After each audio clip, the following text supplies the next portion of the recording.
Corona di Indonesia, banyak masyarakat sudah waspada. Tapi walaupun begitu, tetap saja masih ada yang lengah, menganggap remeh dan merasa ini biasa-biasa saja. Kalau kita percaya Tuhan, nggak perlu takut-takut lah. Ngapain juga sering-sering cuci tangan, ngapain juga social distancing. Biasa aja lah, kan udah doa. Toh hidup mati saya di tangan Tuhan, pasrah aja lah. Itu kata mereka. Yakin seperti itu? Pertama-tama saya ingin bilang, it's not all just about you. Ini bukan hanya tentang kamu saja. Hidup dan matimu mungkin memang di tangan Tuhan. Tapi jangan sampai tindakanmu mempengaruhi hidup mati banyak orang. Yang kedua, doa memang penting. Berdoa memang berguna. Tapi bukan saja kita harus mendoakan apa yang kita inginkan, tapi kita juga harus mengerjakan apa yang kita doakan. Bijak dalam bertindak. Saya yakin mungkin kamu pernah mendengar cerita ini. Begini ceritanya. Pada suatu hari terjadi bencana di sebuah daerah. Karena hujan turun deras berkepanjangan, permukaan sungai pun semakin lama semakin naik dan akhirnya terjadilah banjir besar. Ketika banjir sudah sampai ketinggian lutut orang dewasa, banyak orang sudah mulai mengungsi dari daerah tersebut. Karena takut kalau permukaan air semakin tinggi. Berbeda dengan yang lainnya, ada pemuda yang tampak tenang tinggal di rumah. Akhirnya datanglah truk penyelamat berhenti di depan rumah pemuda tersebut dan mereka bilang, "Ayo cepat masuk ikut truk ini, nggak lama lagi nih banjir akan semakin tinggi." Tapi pemuda itu menjawab, "Gak apa-apa, tenang aja. Kamu terus aja menolong orang lain. Saya pasti akan diselamatkan oleh Tuhan. Saya ini kan sangat rajin berdoa." Dan setelah beberapa kali membujuk, akhirnya tidak bisa, akhirnya truk tersebut pun melanjutkan perjalanannya untuk menolong orang lain. Permukaan air makin lama semakin tinggi, sampai mencapai 1,5 meter. Pemuda tersebut masih di rumah, duduk di atas lemari. Lalu datanglah regu penolong dengan membawa perahu karet dan berhenti di depan rumah pemuda tersebut. "Ayo cepat ke sini, naik perahu karet ini karena keadaan semakin tidak terkendali nih. Kemungkinan air akan lebih meninggi lagi. Ayo cepat sebelum terlambat." Lagi-lagi pemuda itu berkata, "Gak usah deh, makasih. Tapi kamu gak usah nolong saya. Saya kan orang yang beriman, saya sudah berdoa kok. Saya yakin Tuhan akan menyelamatkan saya dari keadaan ini." Perahu dan regu penolong pun pergi tanpa membawa pemuda tersebut. Dan sesuai prediksi, banjir semakin besar dan kali ini sudah banyak rumah yang tenggelam. Air sudah menutupi atap. Dan pemuda itu rupanya masih aja duduk di atas atap sambil terus berdoa. Lalu datanglah sebuah helikopter dan regu penolong. Regu penolong melihat pemuda tersebut, langsung melempar tangga tali dari helikopter dari atas dan terdengar suara dari megafon.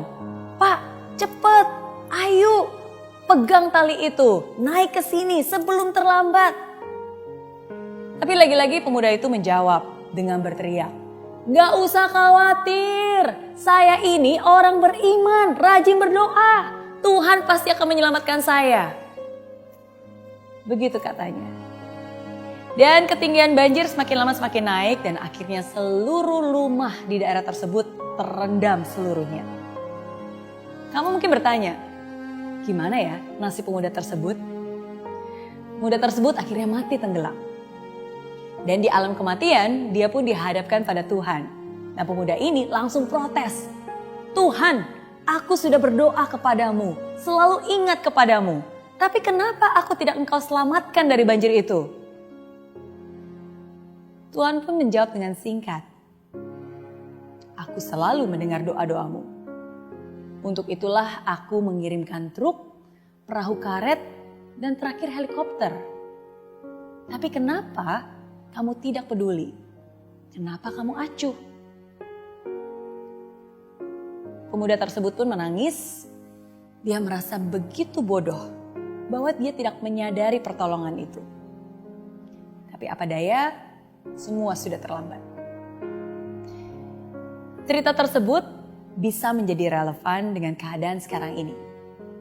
Kadang sampai saat ini nih, masih saja ada beberapa orang yang acuh dan tidak peduli dan menganggap remeh. Cuci tangan dong, atau setidaknya pakai hand sanitizer lah. Nggak perlu, kan ada Tuhan.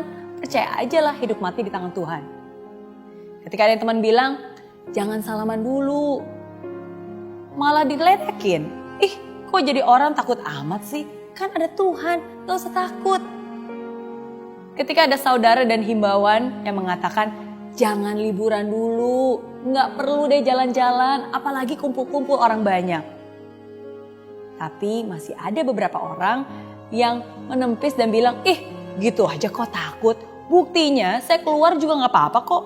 Justru nih sekarang mumpung semua tiket hotel murah, enaknya jalan-jalan, mumpung masih muda, sehat pula.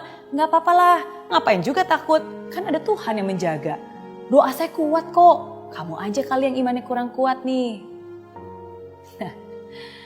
Dan akhirnya begitu dia kena virus corona, baru dia protes. Tuhan, kenapa engkau tidak melindungi aku? Kenapa engkau tidak menjawab doaku? Siapa bilang Tuhan tidak menjawab?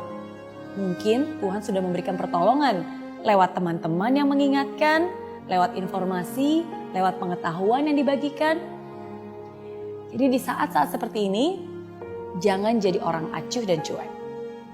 Jadilah orang yang bijak. Dan sikap bijak kita itulah yang nantinya bukan hanya bisa menyelamatkan nyawa kita, tapi juga nyawa orang-orang yang ada di sekitar kita. Be considerate, be responsible. Hargai juga orang-orang luar biasa yang memang harus tetap bekerja demi kelangsungan hidup kita. Orang-orang luar biasa yang sekarang juga berjuang memerangi corona di garis depan. Para dokter dan tenaga medis yang bekerja pagi, siang, dan malam. Jangan menambah beban mereka dengan sikap sembrono kita. Ini bukan hanya tanggung jawab mereka saja, ini tanggung jawab kita semua. Let's hope for the best, but let's prepare for the worst. Jangan sampai sudah terkapar baru sadar. Lebih baik mencegah daripada menambah korban virus corona. Semua akan baik-baik saja kalau kita sama-sama saling menjaga.